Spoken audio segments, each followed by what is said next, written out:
chapter 20, conversation between Maitreya and Vidura, text 40 and 41.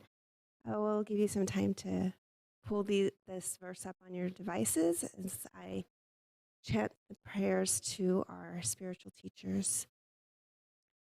Om Jnana Timirandasya Jana Jana Shalakaya Chakshulumitam Jaina Tasmai Shri Guruve Namaha.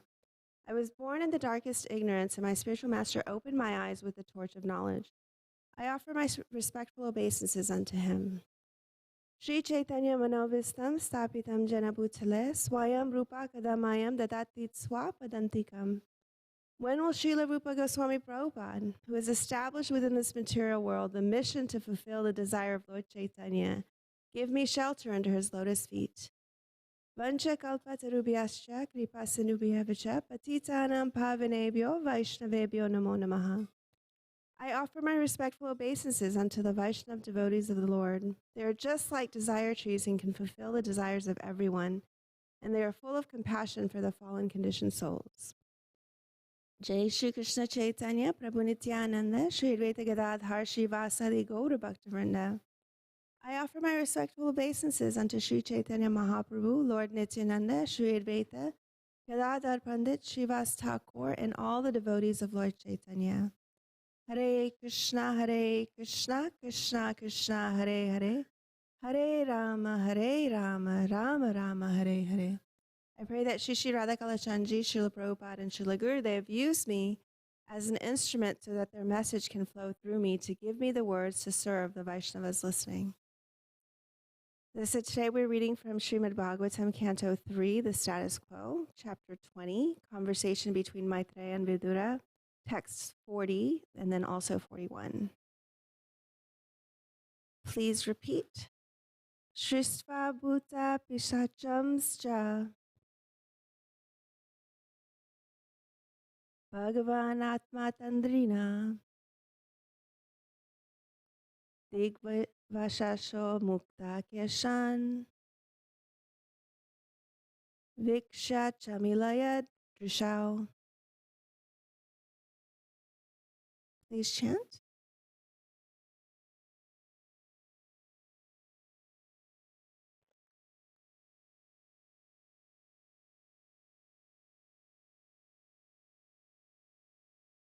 Turn on the light.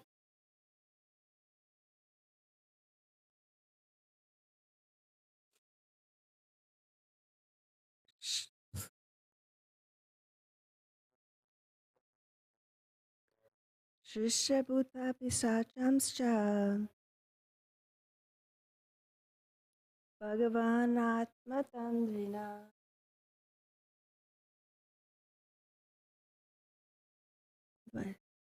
Vashav Keshan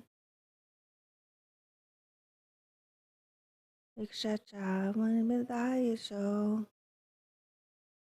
Please repeat. Shrishva, having created, Bhuta, ghosts, Vishachan, fiends, Cha, and Bhagavan, Lord Brahma, Atma, his, Tandrina, from laziness, Dikvishashaha, naked, Mukta, disheveled, Yashan, hair, Diksha, seeing, Cha, and Amilayat, closed, Drishao, 2 eyes. Translation and purport by His Divine Grace A.C. Bhaktivedanta Swami Srila Prabhupada. The glorious Brahma next evolved from his sloth the ghosts and fiends, but he closed his eyes when he saw them stand naked with their hair scattered. Purport. Ghosts and mischievous hobgoblins are also the creation of Brahma. They are not false. All of them are meant for putting the conditioned soul into various miseries. They are understood to be the creation of Brahma under the direction of the Supreme Lord. 41. The ghosts and hobgoblins took possession of the body, thrown off in the form of yawning by Brahma, the creator of the living entities. This is also known as sleep, which causes drooling. The hobgoblins and ghosts attack those who are impure, and their attack is spoken of as insanity. Purport. The disease of insanity, or being haunted by ghosts, takes place in an unclean state of existence. Here it is clearly stated that when a person is fast asleep and saliva flows from their mouth and they remain unclean, ghosts then take advantage of their unclean state and haunt their body. In other words, those who drool while sleeping are considered unclean and are subject to be haunted by ghosts or to go insane. So I thought we would take a little break from learning about the Virat group to discuss ghosts and hobgoblins in honor of Halloween today. When we think of Halloween, what are some ideas that come to mind?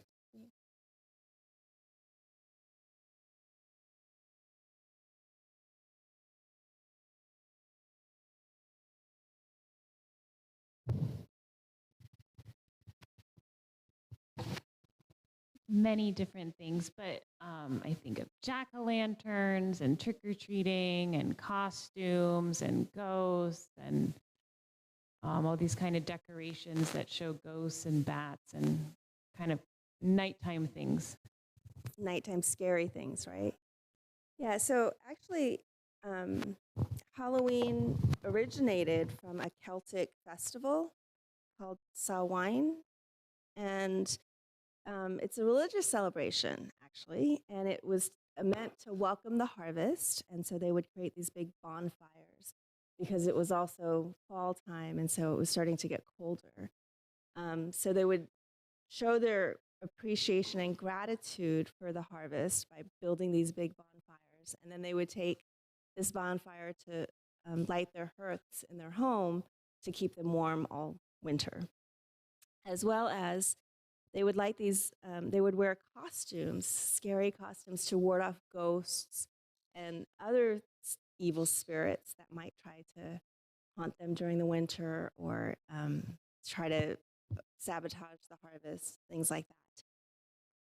And then in the 8th century, the Christian Pope or the Catholic Pope Gregory III designated November 1st as a time to honor saints. So it was called All Saints' Day, which also is All Hallows Eve, right? So the night before became All Hallows Eve, which is a different version of this All Souls Day. So All Saints' Day is also referred to All Souls Day, and that became All Hallows Eve, which then became Halloween, which also means the night before All Hallows Day.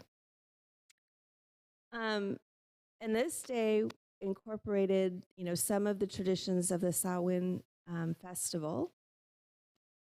It also had, celebrations to give gratitude and ask for protection from ancestors and those who've come before. So that's where we get this idea of, warding off ghosts and evil spirits, and this tradition of passing out treats as a way to appease these evil spirits, and that evolved to what we see now as trick-or-treating. And then there's also a different type of celebration called Dia de los Muertos, and it's usually a week-long celebration and starts a few days before Halloween, and it goes into November 2nd, and each day it's a different type of spirit or person that you've lost relationship-wise to you. It's a way of honoring the dead, honoring the ancestors again. So it's a celebration of life and death, and it was centered around prayer, or it is centered around prayer, and remembering friends and family members that have passed away. And it's believed that this time of the year, the window, the veil between the living and the unliving is very thin. So it's especially an important time to ask for protection. In Bhagavad Gita, Krishna says in 9:25, he says, "Those who worship the demigods will take birth among the demigods. Those who worship the ancestors go to the ancestors. Those who worship ghosts and spirits will take birth among such beings, and those who worship me will live with me." So we can see that this is the case, right? So in this particular instance, we have two different.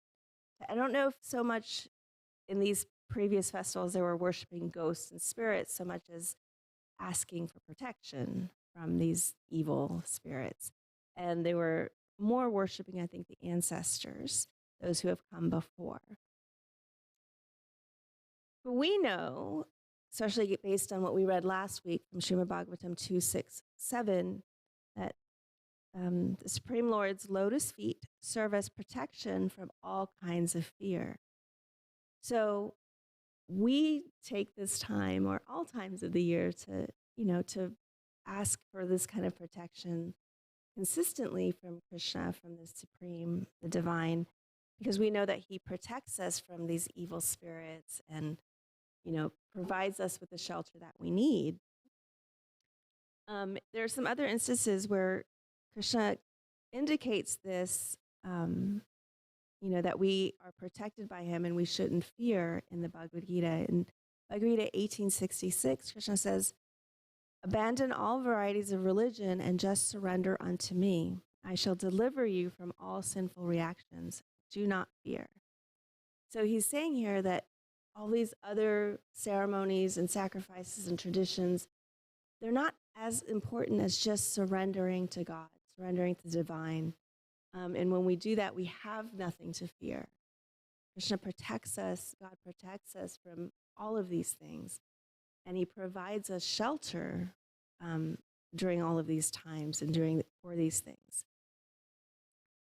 So there are so many instances, I think, in my own life that I know that I feel the protection and shelter of Krishna, whether it's, protection from something evil or bad happening, or protection from my own, I don't know, bad choices, I guess, to just providing security in the form of financial stability or in the form of a home, things like that.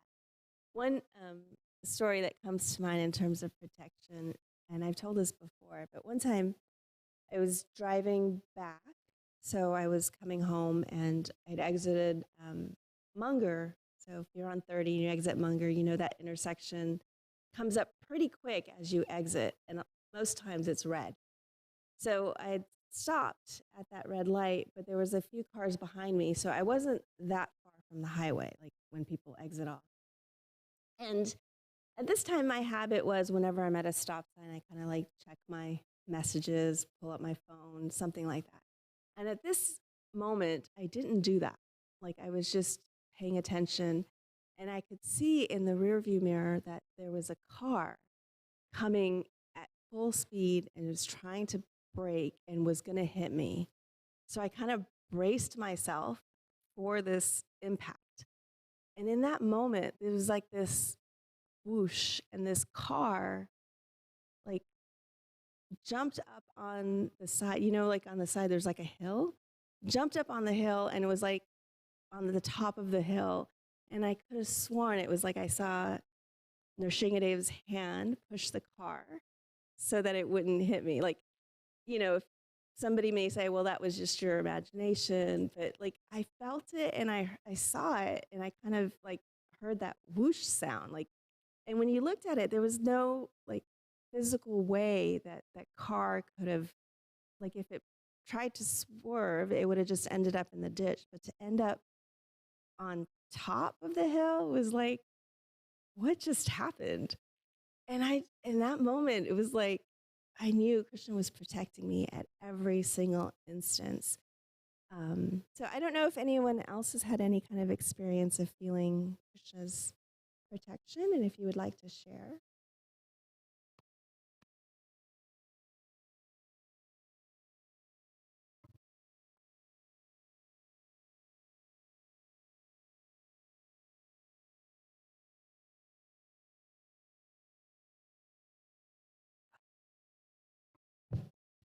Um, Sometimes I feel Krishna's protection when I make these kind of bad decisions or don't think something through all the way, and especially kind of in the management side of things. sometimes you have to make decisions, or like I get too excited about something and I end up messing up. I've experienced this a lot of times that somehow Krishna will just like arrange it that everything's okay. The devotee didn't get too upset. Like they're like, okay, it's fine. Or like someone else in the higher up than me is like, oh, we'll work it out this way. Yeah, that's one way I feel protected. Nice. Thank you for sharing. Does anyone else have any thoughts they want to share?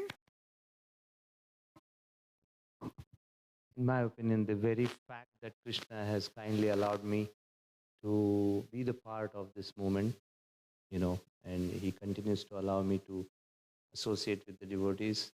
He mercifully allows me to continue to chant Hare Krishna, and all the aspects and facets of other devotional service.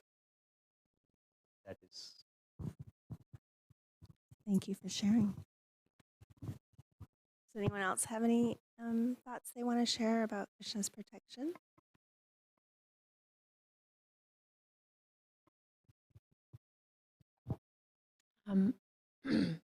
Well, I was just thinking, I am someone who really labors over making decisions. I have like a long list of pros and cons, and it takes me really a while to decide. And there have been a couple of times in my life where I've been stuck between two different choices, definitely a couple of times with jobs, and just felt so weighed down by my own, speculation of, and not sure if this would be a positive thing for me, even though maybe materially it looked very beneficial. And I have, in those instances, prayed to Krishna and asked, please just make this really, really clear. I'm no longer sure about this. And a couple of times, then that opportunity was removed from me, or I was taken out of the candidacy. And I just remember feeling so much relief that, oh, thank you, because I really couldn't see clearly if I should move forward or not, and it was taken away. So I felt his shelter, that he was saying, I got this. You're right. This is not the right thing for you. Thank you for sharing. There's so many different ways that Krishna's protection and shelter shows up in our lives. Another example I was thinking of, especially since this time of year, it's all about like the ancestors and death and honoring those that have passed away. I was just thinking of when my father left his body, and he had been suffering from cancer, but in that moment where he had left, you could see that there was a sense of peace about him, and he actually kind of had like a slight smile on his face when his soul left. And again, another example of Krishna's protection every step of the way, right? And it was like really beautiful in the sense that there was like kirtan playing. We had like, I think 3 different kirtans playing. They had Prabhupada's chanting on one end, and my dad loved Vyasaki's kirtan, so that was playing on another, and then there was like actually live kirtan going on as well. And so, again, Krishna provides this protection in the sense that he provided protection for my dad, but also like for showing us that he protects us from all of these different kinds of miseries and fears. As he says in Bhagavad Gita 2:40, in this endeavor of devotional service, there's no loss or diminution, and a little advancement on this path can protect one from the most dangerous type of fear. So, we all have different fears that sometimes brings us into anxiety. Sometimes we realize, oh, we need to just depend on Krishna, but it's really hard, like this is everyday things. And sometimes when you're going through your everyday life, Krishna can seem like a very abstract concept. And so it takes a good deal of faith and hearing these concepts and reading these concepts every day. And I know, like, I've heard different interpretations of what is this most dangerous type of fear. But really, I think for me, when I think of it, is the fear of not devoting myself to Krishna enough, right? Like, am I doing enough service? Am I doing enough to protect myself from falling into the clutches of my own desires, of my own attachments? And, some days it feels like I am, and some days I'm like totally fallen into the clutches of my material attachments and desires. So I don't know if anyone wants to share their fears, what they interpret this most dangerous type of fear to be for them.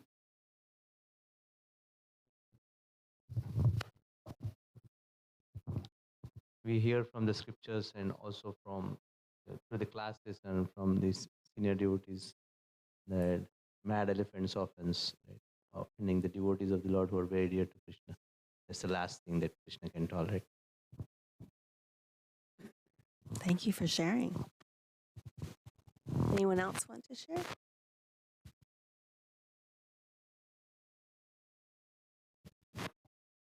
I'm trying to remember what I've heard before about that verse. Well, I get it wrong. Something about taking birth again, but not just taking birth again. The greatest type of fear, I believe, I was told, is to lose the human form, like to go backwards and take the animal form, and therefore not be able to know Krishna. I believe I've heard that interpretation. Yeah. Yes, I've heard that one as well. So we can have, I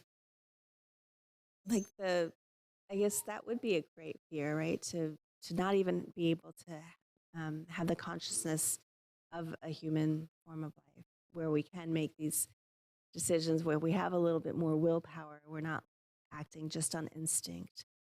But then again, you could end up as a pet in a devotee's household, right? Like, I think that my pets are very fortunate because they get to hear me chanting, they get to honor prasadam. And so I know that they all have, at least the very least, a human form of life next birth for them, if not a human form of life in a devotee household. So, I think I wouldn't want to come back as a non-human, but if I were to, that would be a little bit better, I think. Anyway, but to come back at all, I think is kind of a fearful thing, especially if we see,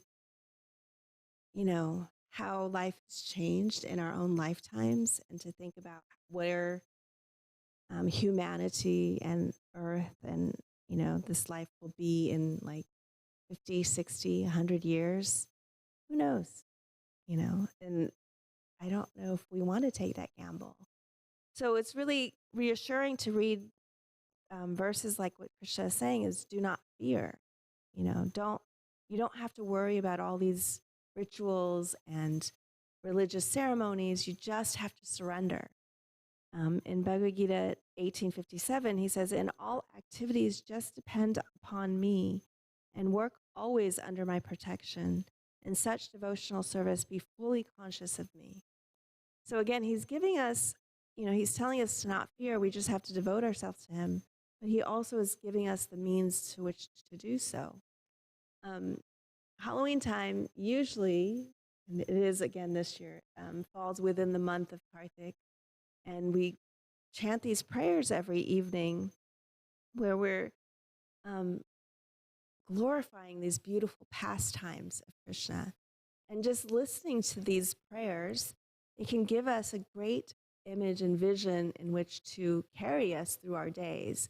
So, if we think of Krishna's blackish lotus face, and his cheeks are encircled by locks of curling hair, and, his cheeks are reddened by the kisses of Mother Yashoda. I think that's such a beautiful, sweet image that we can remember and realize that this is the actual personal form of God that we are devoting ourselves to. And we can see how much he reciprocates, right? In one line it says that he's not bound by anyone except for his devotees' love and devotion. And that's what we're trying to achieve. Not that we want to bind Krishna, but to understand that love is that powerful that we can, if we give our unconditional, fully surrendered love to God, to Krishna, he, he reciprocates 110-fold. Like if we can imagine our capacity to love, God's capacity to love us is like it's infinity, right? Like we have this joke when, I love you more, I love you to infinity and beyond. Well, Krishna actually loves us to infinity and beyond. And we can't even fathom that amount of love that can, allow us to see these beautiful pastimes that he enacts. So I think this is a beautiful time of the year to really focus on our relationship to Krishna and how do we devote ourselves even more so that we feel this protection at every moment. This is 1 month of the year that we sing these prayers, but we let this 1 month carry us through the rest of the 11 months of the year, And so I know that, like, one of the things for me that I love to engage in is coming to the prayers every evening and offering the candles and hearing the prayers being sung so beautifully, differently every night by a different person, and then hearing that English translation, which hits me even more because, I understand it more. And I've even gotten to the point where when the prayers are being sung, I try to remember which verse, what is the English translation of this verse, because then it helps me to engage even more to the words that are being sung.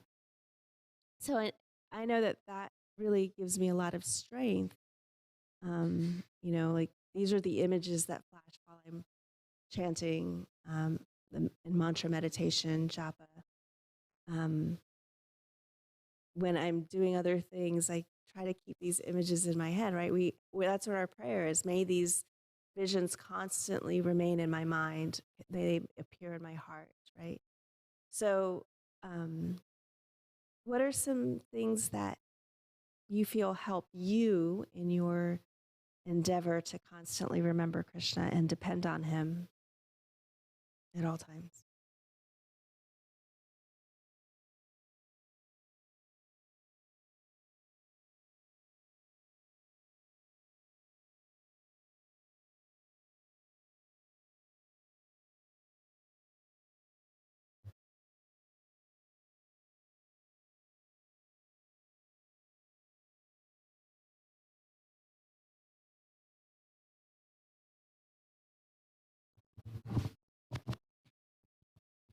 Shri Guru's mercy.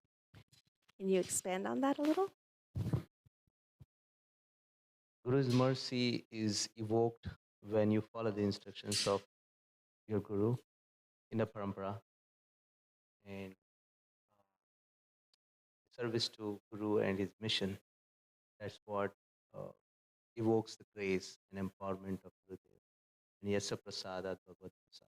When you have that blessing, empowerment, then you have Krishna's mercy. Very nice. Thank you.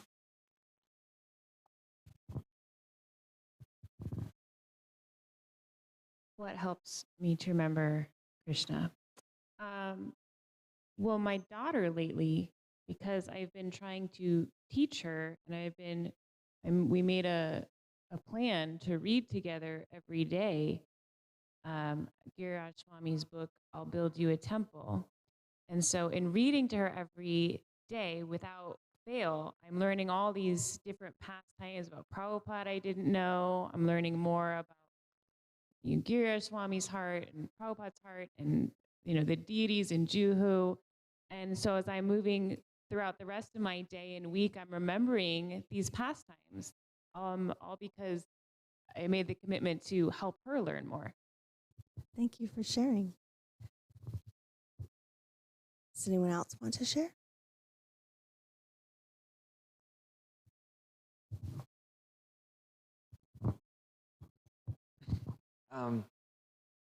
It's kind of easy when you're just in the temple. I think I remember it's one Swami said in the Dallas temple room, it's impossible to forget Krishna because everywhere you look are these beautiful paintings and the deities are there. So just being around the temple and being around the devotees, they constantly remind you of Krishna. Thank you. So we've heard a few different concepts. We've heard association, being in the temple, seeing the deities. We've heard reading, right? So reading about Krishna and his devotees and their pastimes, and then serving our guru. And really, when you quoted, Yasha Prasadam Bhagavat Prasado, it reminded me of the importance of the morning program, right? That's another way we can carry Krishna all year long, not just during this holy month. That if attending the morning program here in the temple obviously is ideal, or having your own morning program at home in which we recite the prayers to our spiritual teachers. And it's definitely important. Prabhupada established all of these things to really help us, because it's not one thing. It's kind of like all the different things that help keep us engaged, right? So we have, prasadam that we eat throughout the day. We associate with devotees because we have to have friends. We're social creatures. We have a place to congregate. We have prayers. We have books. Srila Prabhupada really endeavored so hard to give us all of these books, the Bhagavad Gita, the Srimad Bhagavatam, and then his disciples are doing the same. So we can learn about our spiritual teachers, Srila Prabhupada and Krishna, by reading all of these books. We have such a vast variety of books to read. So we're not at any kind of deficit or loss of the activities we can engage in. And sometimes all we have time for is one or, two activities, depending on how busy our days are.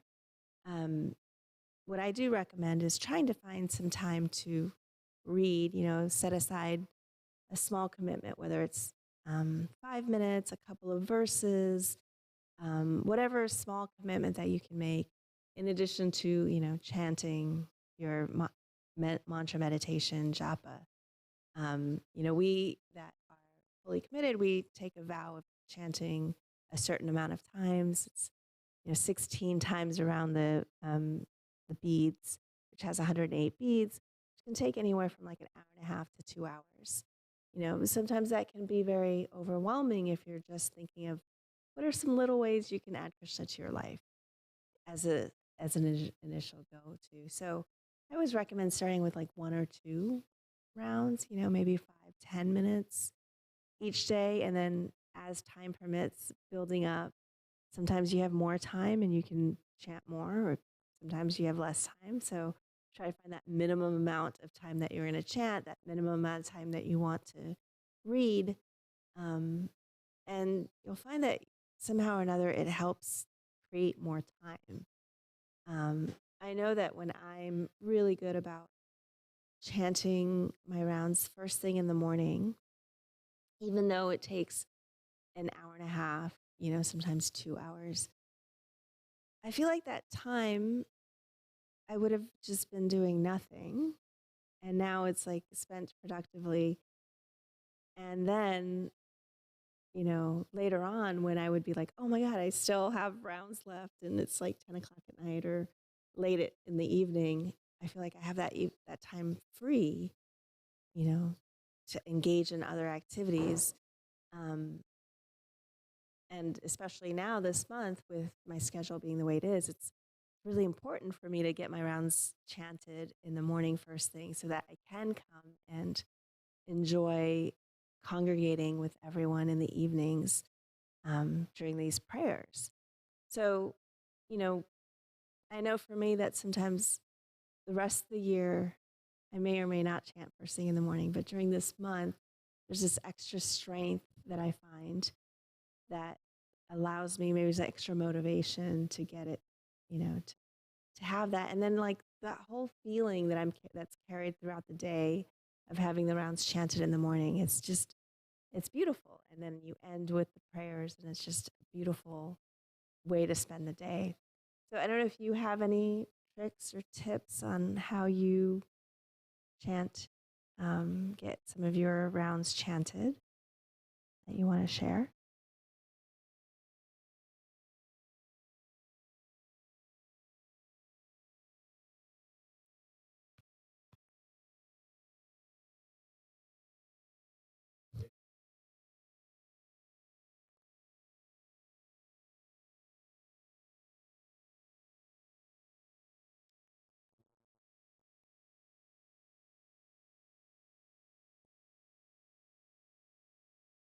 Hare Krishna. Okay. So I remembered Burijan Prabhu, he used to mention in his seminars on how to chant attentively. So he used to emphasize on one aspect. He used to say one mantra. You know, no doubt mind will keep wandering. The moment you realize that, oh, what am I doing? The mind is not focused on it. So that particular Mahamantra, you chant attentively. Thank you. Yes. Um, one mantra at a time, right? Where we think we can multitask and chant multiple mantras at once, or we're thinking about the next mantra when we want to focus on the mantra that we're chanting. Thank you. That's a great tip. Yes. I'm also in a similar category where I can't really speak on this because I don't do it myself. Although I've tried it a few times before, but uh, I recall, I'm pretty sure it was Bhakti Tirtha Swami, but he had this method that whenever he would catch himself being distracted, he would go back 2 beats. And so you kind of train your mind because just mathematically you're going to spend longer time chanting if you're distracted. So if you go back those 2 beats, your mind will be, I don't know. It helped me, but I should probably try it again more. Thank you. That's a great tip. I know that sometimes I've heard Rasatvajra Swami say sometimes it's good to record yourself. He also has recommended like timing yourself. And I used to time myself too. And I would know that if I chanted between it took me about 5 to 6 minutes per round, that I probably was paying attention a lot more. But if it took me longer or if it took me shorter, I wasn't paying as much attention. Because, it's we engage a lot of our senses when we chant our japa, when we chant in mantra meditation, right? We're trying to hear, we're speaking, we're advancing the beads. And I think sometimes what I tend to do is advance the beads too early, and then you finish early. So then I have to make sure I'm paying attention to that part. So there's just different things that I've noticed when I chant. I haven't gotten to the trick of recording myself yet. I'm kind of, I guess, fearful of what I'll hear.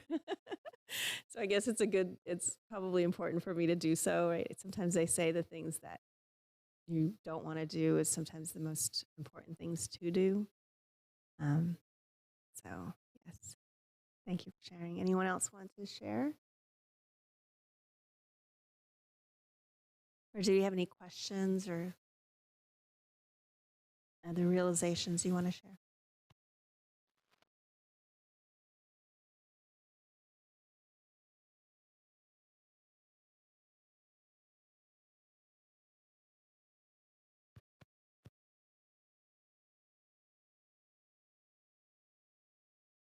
We're having so much trouble with the orange one. I tried the blue one, but it's doing the same thing.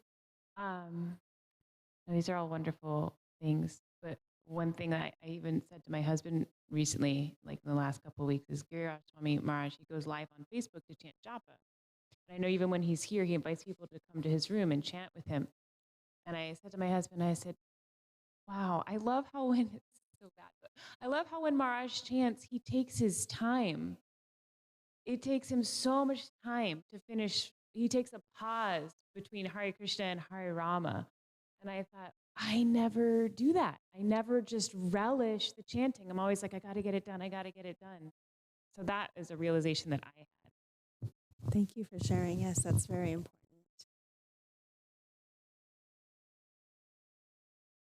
Does anyone else have anything they want to share? If not, we can go ahead and end here.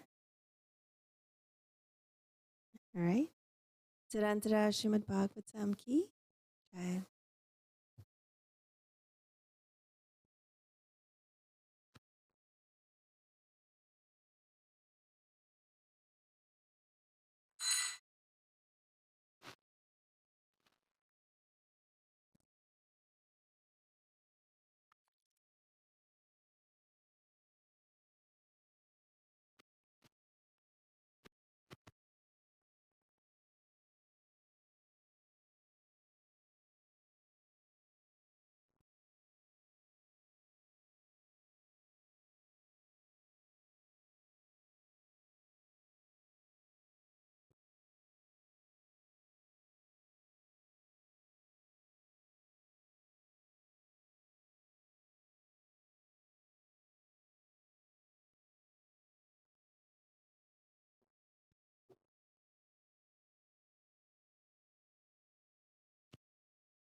you.